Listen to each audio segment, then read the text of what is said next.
Le Premier ministre Abiy Ahmed appelle la jeunesse éthiopienne à rejoindre l'initiative 5 Million Coders.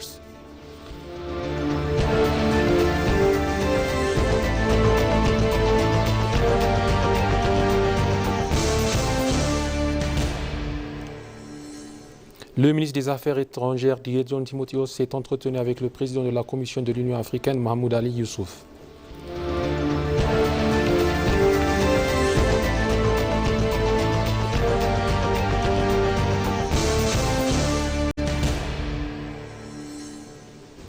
Très chers téléspectateurs, bienvenue sur ETV avec le journal présenté par Metasabia Weldaragay. Le Premier ministre Abiy Ahmed appelle la jeunesse éthiopienne à rejoindre l'initiative 5 Million Coders.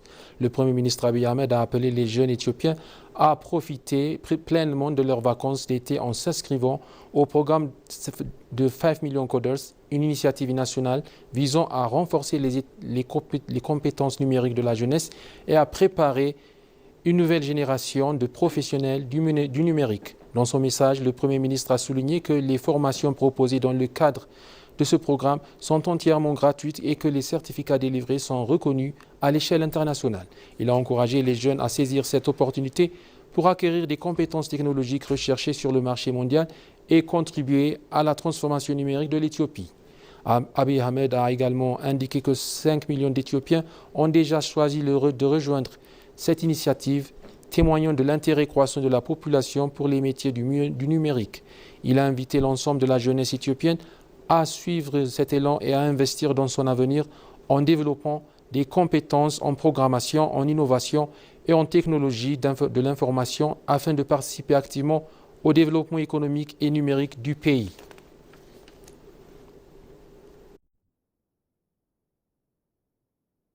Le ministre des Affaires étrangères Gideon Timotheos s'est entretenu avec le président de la Commission de l'Union africaine, Mahmoud Ali Youssouf, lors d'une réunion de haut niveau consacrée à la paix et à la sécurité dans la Corne de l'Afrique, ainsi qu'aux préparatifs de la conférence des Nations Unies sur les changements climatiques COP32 que l'Éthiopie accueillera en 2027.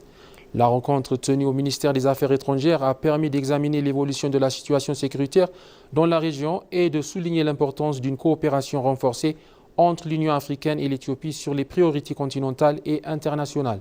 Les deux responsables ont particulièrement insisté sur la nécessité d'une coordination étroite entre la Commission de l'Union africaine de l'Éthiopie afin d'assurer le succès de la COP32 qui réunira des dirigeants mondiaux, des décideurs, des experts du climat et des partenaires internationaux.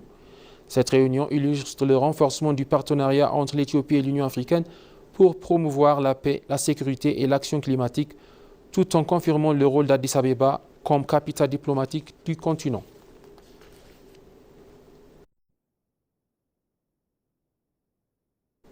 Le processus du dialogue national engagé par la Commission éthiopienne du dialogue national se poursuit de manière crédible, inclusive et transparente, a déclaré le commissaire en chef, le professeur Mesfen Araya.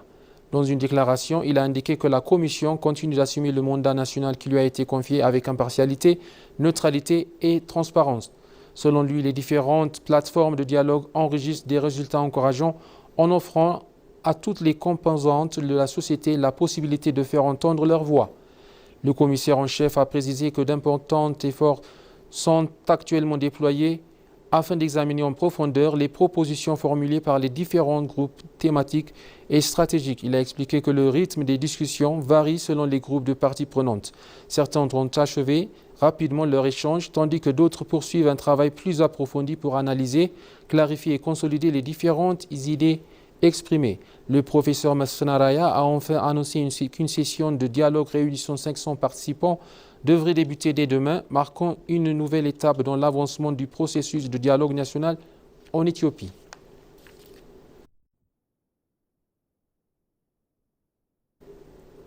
Au cours des dernières années, les réformes multisectorielles engagées en Éthiopie ont permis d'enregistrer des résultats significatifs, a déclaré Adem Farah, vice-président de la prospérité et directeur de son secrétariat général. Cette déclaration a été faite à l'occasion de la réunion consacrée à l'évaluation de la mise en œuvre du plan de l'exercice budgétaire 2018 et à la présentation des orientations pour l'exercice 2019. Adem Farah a souligné que les réformes menées dans les domaines politiques, économiques, sociaux et diplomatiques ont produit des avancées remarquables. Il a indiqué que le gouvernement entend tirer parti du processus de dialogue national afin de passer de la phase de réforme à une transformation complète du système politique. Il a également insisté sur la nécessité de poursuivre les efforts visant à lutter contre l'extrémisme, à renforcer la cohésion nationale et à accélérer les travaux de normalisation destinés à bâtir des institutions solides. Selon lui, le gouvernement de la synergie dirigé par le Parti de la prospérité a réussi à mettre en œuvre des actions efficaces favorisant la construction d'un État fort et d'un pays stable. Il a ajouté que la mobilisation des dirigeants, des membres du parti et de l'ensemble des structures a permis de réaliser des projets de développement profitant directement à la population.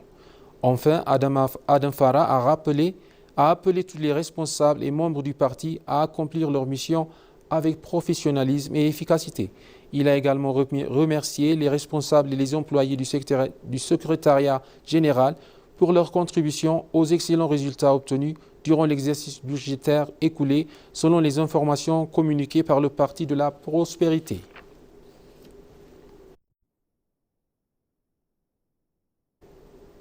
Le ministre béninois de la transformation numérique et de l'innovation, Mahamouna Akpologan, a affirmé que l'Éthiopie devrait partager son expérience en matière de technologie numérique avec les autres pays africains. Il s'est exprimé lors d'une visite officielle en Éthiopie à la tête d'une importante délégation.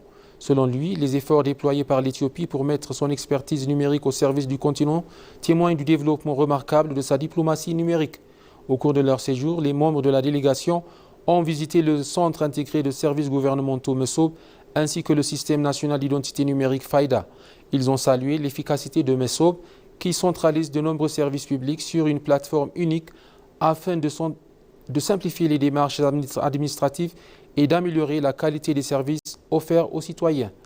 La délégation a également constaté que le système FAIDA constitue une base solide pour le développement de l'écosystème numérique éthiopien grâce à une gestion sécurisée des données des citoyens. Le ministre a souligné que la transformation numérique engagée par l'Éthiopie représente un modèle inspirant pour les pays africains, notamment dans la modernisation des services publics, l'amélioration de l'efficacité administrative et la réduction des contraintes pour les usagers. Il a ajouté que cette visite contribuera à renforcer la coopération bilatérale entre le Bénin et l'Éthiopie dans les domaines de technologie numérique, de l'innovation et de l'échange d'expertise.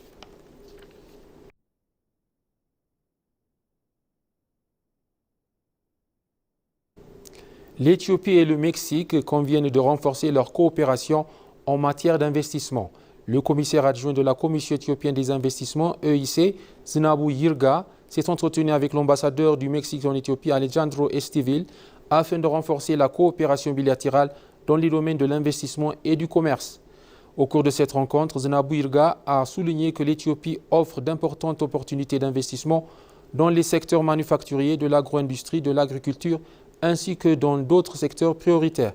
Il a invité les entreprises mexicaines à investir en Éthiopie et à tirer parti du potentiel économique du pays.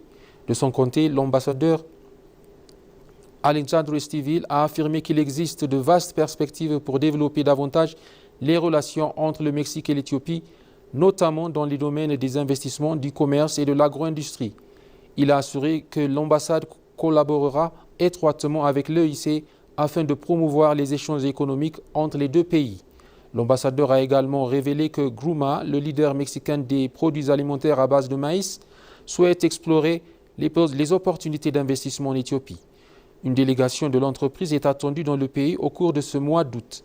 Les deux parties sont finalement convenues de travailler ensemble pour créer un environnement favorable à une participation accrue des investisseurs mexicains et consolider leur partenariat économique.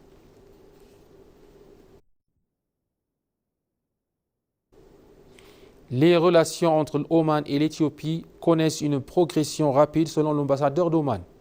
Les relations entre l'Éthiopie et le sultanat d'Oman enregistrent une avancée rapide dans plusieurs domaines, notamment sur les plans politiques et économiques, a déclaré l'ambassadeur d'Oman en Éthiopie, Afkar bin Nazm. Selon lui, les liens historiques entre les deux pays connaissent un nouvel élan grâce à l'engagement de leurs dirigeants. Il a rappelé que les deux gouvernements ont signé plus tôt cette année un mémorandum d'entente sur les consultations politiques suivi de la première session officielle de consultation bilatérale ouvrant la voie à une coopération plus étroite. Les échanges commerciaux progressent également. Oman importe d'Éthiopie du café, du sésame et du bétail, tandis qu'il exporte des matériaux de construction, notamment du fer et des produits plastiques.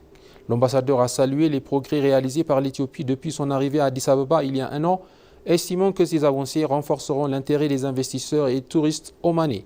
Les deux pays entendent intensifier leur coopération dans les domaines de l'investissement, du tourisme, des échanges entre les peuples ainsi que des visites officielles et commerciales au bénéfice de leurs intérêts communs.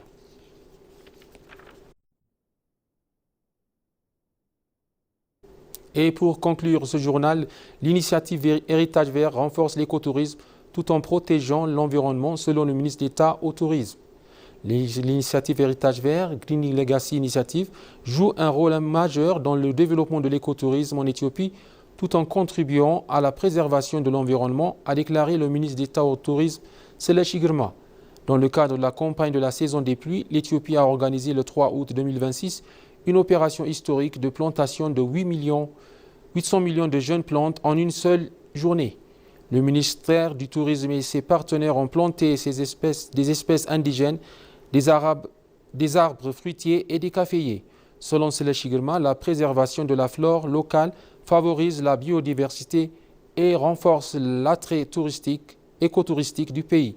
Il a également cité les projets de Gorgora, de Wonchi, de Koisha, de Halalagala et de Tcheverra Djurjurra qui stimulent le tourisme, créent des emplois, génèrent des devises et soutiennent la réforme économique nationale.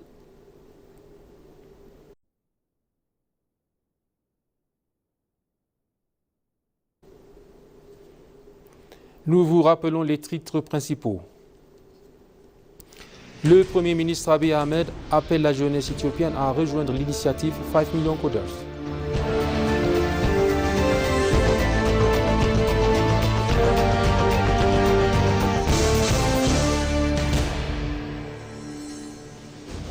Le ministère des Affaires étrangères, Gédéon Timotheos, s'est entretenu avec le président de la Commission de l'Union africaine, Mahmoud Ali Youssouf.